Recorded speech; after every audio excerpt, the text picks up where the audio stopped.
हमें हमारी हीरोइन और उसका मास्टर दिखाया जाता है। तो उसका मास्टर 2 कप से सिप ले रहा था। वो कहता है, रोजलिट, मुझे पक्का यकीन है मैंने तुम्हें कहा था एक हॉट आइस अमेरिकानो लेके आओ। वो कहती है, हाँ वही तो लेके आई हूँ। वो कहता है, वेल इसमें कोई आइस नहीं है।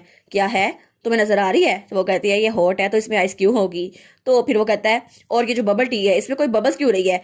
आखिर इसे बबल टी कैसे कह सकते हैं? वो कहती है, आपने खुद ही तो कहा था कोई बबल्स ना हो। वो कहता है, मैं झूठ बोल रहा था ना, तुम्हें समझना चाहिए मुझे बबल्स बहुत ज्यादा पसंद है। तुम्हें इस बात की समझ क्यों नहीं होती? मैं तो खुद के साथ भी ऑनेस्ट नहीं होता, तुम मेरी बात क्यों नहीं सुन सकती? तो हमारी ऑनेस्ट को देखती है और वो सोचती है, ये इतने नाटक कर रहे हैं, क्या मैं इनको मारना डालूं? लेकिन तब वो हमें बताती है, आप लोग सोच रहे होंगे क्या हुआ। वेल, थैंक्स टू हमारे स्मार्ट और टैलेंटेड विल ब्राउन, मास्टर तो बहुत ही ज्यादा परेशान हो गए थे और इसी वजह से उन्होंने ये कहा कि मैं उनकी खिदमत करूं ताकि वो मुझे माफ कर दें।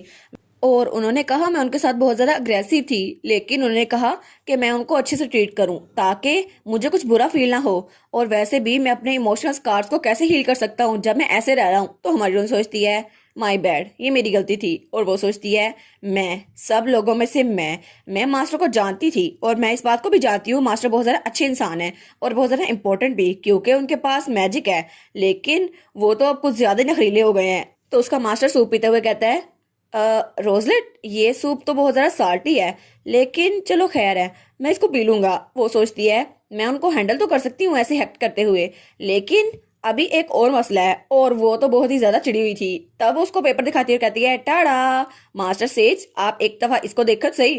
वो कहता है, क्या इसको कैसे देखूं? और वो तो बिल्कुल बच्चों की तरह कर रहा था, जैसे टोडलर्स होते हैं। वो कहती है, ये थीसिस आपने लिखा था, देखे ना कितना ज़्यादा शानदार है। वो कहता है, क्या ये थीसिस मैंने लिखा था? अच्छा, जरा मुझे दिखाओ सही। तो वो कहती है, आप एक बार इसको पढ़ कर तो देखे, आपको पता चल जाएगा। वो कहता है, अच्छा। तो वो कहता है, अच्छा ये थीसिस। और वो तो बड़ा हैरान हो गया था। वो कहता है, ये मैंने लिखा? इतना मास्टरपीस, ये थीसिस, ये मैंने लिखा? तुम सीरियस तो हो ना? इसका मतलब है मैं हैंडसम आर्चमेट के साथ साथ एक बैक स्टोरी रखता हूँ, और ये थीसिस जो कि इतना ज्यादा इंपॉर्टेंट है मैंने लिखा? तो हमारी ओन कहती है, हाँ हाँ बिल्कुल आपने लिखा है, और अब आपको याद आ गया? चले, अच्छा हुआ। तो चले, आप मुझे बताएं ना, आप सर्च टाइप मैजिक कैसे यूज करते हैं, और शायद आपकी फेवरेट डिसिप्लिन मैं बन जाऊंगी। तो वो कहता है, क्या, कौन सा मैजिक? तो हमारी कहती है, क्या आपको अभी तक पता नहीं चला? तो वो सोचती है, मैं इसको जान से ना मार डालूं, और इनफैक्ट मैंने इतने दिन तक इसके नखरे झेले, फिर भी ये तो कम्प्लीटली यूजलेस है। और वो सोचती है, हालांकि इनको सब कुछ भूल गया है, लेकिन फिर भी इनके पास इनकी एबिलिटीज तो है ना, इसी वजह से मैंने अभी तक इनको जिंदा रखा हुआ है। और मुझे लगता है इनका दिमाग पूरा का पूरा फारग हो गया है, लेकिन ऐसा लगता है ये तो कूड़े के ढेर से उठ कर आए हैं। तो तब रोजलेट वहां मेज पे बैठी थी। तो तब वो वहां आकर कहता है, रोजलेट, मुझे एक बार फिर से बताओ मैं कौन हूँ? तो वो कहती है, 7 सर्कल जीनियस आर्चमेट सेज ऑसवर्ल्ड। तो तब वो इसके पीछे आता कहता है, एक बार फिर से बताओ। और वो तो बड़ा डरावना लग रहा था। तो हमारी हीरोइन कहती है, बस कर दे सर। तो तब वो उसके साथ बैठ गया था। वो कहता है, रोजलेट, क्या सच में मैं इतना ज्यादा जीनियस था? तो हमारी हीरोइन कहती है, हाँ हाँ बिल्कुल, आप तो पानी में भी चल सकते थे, और आपके पास तो ये पावर भी थी कि आप अर्थ को स्प्लिट कर दे। तब वो आराम से सोने चल जाती है। वो कहती है, फाइनली थोड़ा सा पीस और क्वाइट जगह मिली। लेकिन तभी वो उसके बेड के नीचे से निकल आया था। वो कहता है, ओए रोजलेट, सुनो, एक बार मुझे फिर से बताओ मैं कितना जीनियस हूँ? तो वो कहती है, बस कर दे, अब मेरी जान छोड़ दे, ये तो बिल्कुल मुसीबत बन गए हैं। और तब अगले दिन वो तो वहां से भाग रही थी। वो कहती है, पूरा दिन ये तो मेरा पीछा करते रहते हैं और मुझे बताते रहते हैं कि कितने जरा बोर हो गए हैं, लेकिन मैं क्या करूं, मैंने इनको गोद थोड़ी ना लिया हुआ है। तो वो पीछे चिल्लाते हुए कहता है, तुम कहाँ जा रही हो रोजलेट, मेरी बात तो सुन लो। तो वो कहती है, नहीं नहीं, मैं तो बहुत जरा बिजी हूँ। और वो सोचती है, और इसी वजह से मैं तो ग्लैन और रियोन के साथ भी टाइम नहीं गुजार पा रही। उनको लगता होगा कि मैं उनको निग्लेक्ट कर रही हूँ, लेकिन मैं आखिर इस इंसान की फिक्र क्यों नहीं कर सकती? मास्टर अपने आप को ऐसा बच्चा क्यों जाहिर कर रहे हैं? वैसे भी मैं इसको और बर्दाश्त नहीं कर सकती, बस मुझे ये नहीं करना।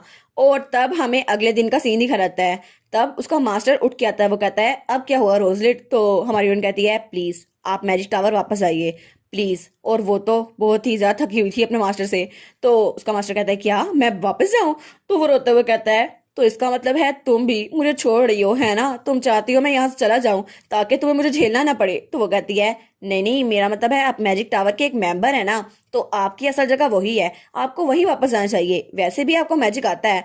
तो वो रोते हुए कहता है, मुझे नहीं पता, मैं किसी को नहीं जानता वहां पर, और तुमने कहा मैं उनके साथ हूँ, लेकिन मैं उनको जानता ही नहीं, तो कैसे हुआ उनके साथ? तो वो कहती है, मैंने अभी तो कहा आप उनमें से एक हैं। वो कहता है, नहीं नहीं, फिर भी मैं बहुत ज़्यादा बीमार हूँ, और तुमने कहा था तुम मुझे कंपनसेट करोगी, है ना, जैसे पैसे। तो वो कहती है, अच्छा ठीक है मैं कर दूंगी, लेकिन इसके अलावा कोई और? तो वो कहता है, नहीं मैं नहीं जाऊंगा, मैंने कहा ना मैं नहीं जाऊंगा। तो हमारी बहन कहती है, लेकिन पूरा दिन आप भी तो यही करते रहते हैं ना, मैं बोर हो गया हूँ और मेरे पीछे आते रहते हैं। वो कहता है फिर भी ये मेरी गलती नहीं है और मैं इसमें कोई गलत चीज नहीं कर रहा, तो वैसे भी मुझे यहाँ से क्यों जाना है, यहाँ देखो कितना सारा आलाइश है। तो वो कहती है फिर भी आप वापस क्यों नहीं जा रहे, कम से कम मैजिक टावर तो वापस चले जाएं। तब अपना सर पकड़ लेती है, वो कहती है 1 मिनट, आखिर वो ऐसा क्यों नहीं करना चाहते। तो वो सोचती है क्या मुझे मास्टर को कुछ ऐसा काम कर देना चाहिए जिसकी वजह से वो वापस वहां चले जाएं। लेकिन चलो मुझे सोचने दो, मास्टर अपनी पुरानी जिंदगी में क्या क्या किया करते थे। लॉर्ड सेज, अच्छा वो तो मैजिक वेपन्स बनाया करते थे, लेकिन वो तो मास प्रोड्यूस करते थे इनको। दूसरे लफ्जों में कहें तो वो वेपन बनाने में बहुत ज्यादा अच्छे थे, मुझसे भी ज्यादा अच्छे। वो कहती है फाइन।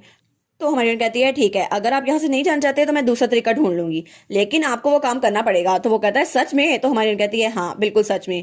और वो कहती है इसे कहते हैं एक तीर से दो निशाने, अब मैं उनसे काम भी ले लूंगी और मेरा काम भी हो जाएगा। तो तब वो कहती है सबसे पहले आपने अभी तक मैजिक टावर ऑफिशियली नहीं छोड़ा, तो आप उनको एक लेटर लिखिए जिसमें आप लिखेंगे कि आपने अपनी रेजिडेंस यहाँ पे शिफ्ट कर ली है ताकि आप रिसर्च कर सकें और आप मेरे लिए काम करेंगे। अब आप आराम से यहाँ खा भी सकेंगे, सो भी सकेंगे और रह भी सकेंगे। वो कहता है ऑल राइट, अगर तुम मुझे छोड़ नहीं रही तो इसका मतलब है मैं कुछ भी करूंगा, ठीक है। तो वो खुश होते हुए कहता है हाँ मेरी प्यारी रोजलेट, क्या तुम खुश हो। तो हमारी उन्होंने कहती है हाँ मैं भी बहुत ज्यादा खुश हूँ, और दोनों ही बहुत ज्यादा हंस रहे थे। तो तब दोनों हाथ में हाथ डाल के डांस करने लगते हैं। तो हमारी हीरोइन कहती है अब हमारे पास अपना रोक्सबर्ग एक्सक्लूसिव मैजिक वेपन है, और अगर हमारे मास्टर हमारे लिए काम नहीं करेंगे तो हम उनको एक वेपन की तरह यूज करेंगे। और वो कहती है एक 6 सर्कल मेज, जो कि आर्च मेज को रिकॉग्नाइज किया गया है और उसके पास पॉलिटिकल पावर बहुत ज्यादा है, और वो होगा रोक्सबर्ग एक्सक्लूसिव मॉडिफाइड मेज वेपन सेज ओसवर्ल्ड V.1 एक्सपेक्टेड। वो तो हमारा अपना वेपन होगा, और अगर वो हमारे पास हैं तो इसका मतलब है हम किसी से भी फाइट कर सकते हैं, और ना सिर्फ इसकी वजह से हम किसी और ड्यूकडम को क्रश कर सकते हैं बल्कि क्राउन प्रिंस को भी। इसमें तो मेरे फायदे ही फायदे हैं, और इसलिए कहते हैं कि स्मार्ट पीपल जिनके पास कोई पॉलिटिकल एक्सपीरियंस ना हो जैसे मेरे मास्टर, वो हमेशा बेस्ट रहते हैं। तो वो कहता है तू मुझे बर्डन नहीं करी ना, तो ठीक है मैं आज जाके खेलूंगा। तो वो कहती है ठीक है बाय बाय। और वो सोचती है चलो कम से कम मास्टर बिना कुछ कहे यहाँ से चले गए, उनको कोई इश्यू नहीं हुआ। अगर मुझे पहले पता होता ना मैं स्टार्ट से ये कर लेती। और फिर हमें रात का वक्त दिखा रहता है और उसके लिए वो बहुत ज्यादा पीसफुल लाइट स्काई था। और वो कहती है ये खाना भी दुनिया का सबसे टेस्टीएस्ट फूड है, और वो काम कर रही थी और कहती है ये वर्ल्ड का मोस्ट फन वर्क है, मुझे तो बहुत ज्यादा खुशी हो रही है। और तभी वहां पे कोई पेपर रखता है, वो कहता है मैंने आज का पेपर वर्क कंप्लीट कर लिया। तो हमारी कहती है ओ ग्लेन। तो वो सोचती है ऐसा लगता है ये सारे दिन हमारे रिलेशनशिप की प्रोग्रेस के लिए बहुत ज्यादा अच्छे होंगे। तो वो कहती है माय लॉर्ड। वो कहता है जी। वो कहती है अगर आप इसके साथ ठीक है तो हमें अब शादी कर लेनी चाहिए। वो कहता है नहीं थैंक यू। हमारी कहती है क्या आपने फिर से मना कर दिया। तो वो कहता है हाँ हाँ मैंने मना कर दिया। तो हमारी कहती है लेकिन क्यों। तो वो कहता है वैसे भी अगर ये सिर्फ शो के लिए है तो सिर्फ एंगेजमेंट काफी नहीं है। तो हमारी कहती है हाँ हाँ ये सच है, लेकिन क्वीन वो मुझे कही जा रही है कि मैं शादी क्यों नहीं कर रही। तो वो कहता है वेल आप इससे भी ज्यादा अच्छे एक्सक्यूज बना सकती हैं, क्या आपको बनाने नहीं आते। वो कहती है फिर भी सिर्फ काम की बात है ना, लेकिन कभी कभी तुम तो बहुत ही ज्यादा क्रूर रहते हो, कितने ज्यादा अनोइंग लगते हो। वो कहता है तो फिर आपको मेरी लाइफ यहाँ पे गुजारने की जरूरत क्या है, क्या इस वजह से क्योंकि मैं बहुत ज्यादा अनोय करता हूँ आपको। तो हमारी कहती है इतनी ज्यादा बदतमीजी क्यों कर रहे हो, ऐसी एक्ट क्यों कर रहे हो। वो कहता है जी छोड़े इस बात को, मैं आपसे बात ही नहीं कर रहा, और वैसे भी मैंने आज का काम खत्म कर दिया है, तो अगर आप मुझे इजाजत दे तो मैं यहाँ से चलता हूँ। लेकिन तभी हमारी हीरोइन टेबल के ऊपर से कूद कर उसकी स्लीव को पकड़ लेती है। वो कहती है कम ऑन मुझे बता दो सच क्या है, तुम मेरे साथ इतने ज्यादा कड़वे क्यों हो रहे हो। वो कहता है क्या हो गया अब। तो हमारी हीरोइन कहती है हाँ हाँ ये सच है कि मैं तुमसे ज्यादा बात नहीं करती और मैं ड्यूक से भी बात नहीं करती, और इसके अलावा जब भी कुछ हो तो तुम ड्यूक के पास जाते हो, मेरे पास नहीं आते, और इसके अलावा तुम मुझे बात ही नहीं कर रहे, और तुम्हें पता है ना मेरी कितनी ज्यादा डेलिकेट फीलिंग्स है, और तुम मेरा दिल तोड़ रहे हो, और इसकी वजह से तुम मुझे ट्रॉमेटाइज भी कर रहे हो, और अगर मैं रोने लग गई और फिर सो गई तो मुझे डरावने ख्वाब आएंगे, और फिर मैं बहुत ज्यादा जल्दी उठ जाऊंगी, और उसके बाद मैं रोती रहूंगी और तुम मुझे संभाल ही नहीं पाओगे, लेकिन तुम तो कोई नजर नहीं आते। वो कहता है बस कर दे, आप ऐसा क्यों कह रही हैं, मैंने कहा ना नहीं तो मतलब नहीं। तभी उसके पास से आवाज आती है लेडी रोजलेट। तो वो कहती है क्या, और उसने ग्लेन का हाथ अभी तक पकड़ा हुआ था। तभी वहां पर ल्यूक शटर दरवाजा खोलते हुए आता है। वो कहता है लेडी रोजलेट हमें एक जैकपॉट मिला है। नहीं नहीं क्वीन पोर्ट, नहीं नहीं किंग पोर्ट मिला है। तो वो कहती है ल्यूक शटल ये यहाँ पर क्या कर रहा है, ये आखिर यहाँ पर क्यों है। तो ग्लेन कहता है अब ये क्यों आ गया। तो वो कहता है ये सुपर डुपर जैकपॉट है, और वो तो बड़ा ही जरा खुश था। तो हमारी कहती है अब अचानक इसको यहाँ पर क्यों आना था, अभी मैं ग्लेन के साथ शादी की बात करने वाली थी, चलो मेरा काम आसान हो जाता, लेकिन इस स्टूपिड को अभी यहाँ पर आना था। लेकिन अब ये जो बात कर रहा है ये है क्या, कसम से ये मेरे फायदे की ना हुई तो इसके मुंह पे मुक्का मारूंगी मैं। और इसी के साथ ये वाला पार्ट यहीं पर ख़त्म। तो आप लोग बताइएगा आप लोग को ये पार्ट कैसा लगा, और वीडियो को लाइक और चैनल को सब्सक्राइब लाजमी कीजिएगा। बाकी वीडियोस का लिंक भी स्क्रीन पर नजर आ रहा होगा, तो काइंडली उनको भी चेकआउट कर ले। और thank you so much for watching my videos. Stay safe, bye bye.